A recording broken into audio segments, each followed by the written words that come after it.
मेरी ज़िंदगी सीधी सादी मगर खूबसूरत थी। बीए पास करने के बाद मैं घर पे ही बच्चों को ट्यूशन पढ़ाती थी, जिससे अच्छे खासे पैसे मिल जाते थे। माँ बाप ने मेरा रिश्ता तय कर दिया था। 4 महीने बाद मेरी मंगनी थी और 6 महीने बाद मेरी शादी होनी थी।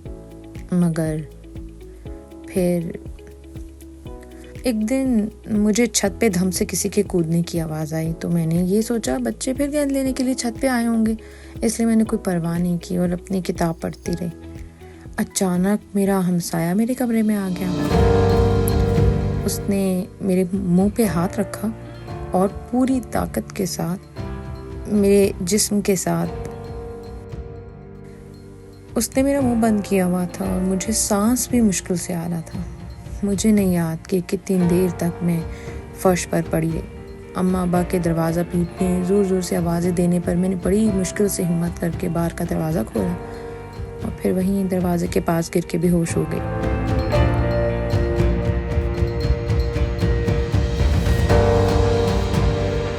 जब मुझे होश आया तो मैं एक अस्पताल के कमरे में थी और मेरे पास एक लेडी डॉक्टर, एक नर्स, एक लेडी पुलिस ऑफिसर और मेरी अम्मी मौजूद थी। लेडी डॉक्टर जो हैं बहुत प्यार से मुझसे बात कर रही थी और मेरी से इजाज़त लेके उन्होंने मेरा मुआयना किया, मुझे नया लिबास पहनाया, मेरे टेस्ट कराए गए। फिर मैंने तमाम हक़ाइक़ FIR में दर्ज कराए और उस जालिम भेड़िए का नाम भी दर्ज किया गया। उस हादसे का मेरे दिलो दिमाग पर बहुत गहरा असर हुआ था। ज़हनी और नफ्सियाती अमराज की डॉक्टर ने पहले दिन से मेरी बहुत मदद की थी। मेरे साथ ही ऐसा क्यों किया उस जालिम भेड़िए ने?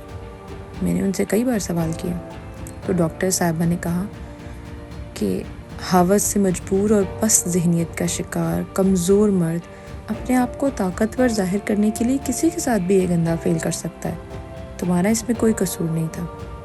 आज अगर मैं आपसे इस हादसे पे बात कर रही हूँ ना, तो ये सिर्फ़ और सिर्फ डॉक्टर साहिबा की बदौलत है।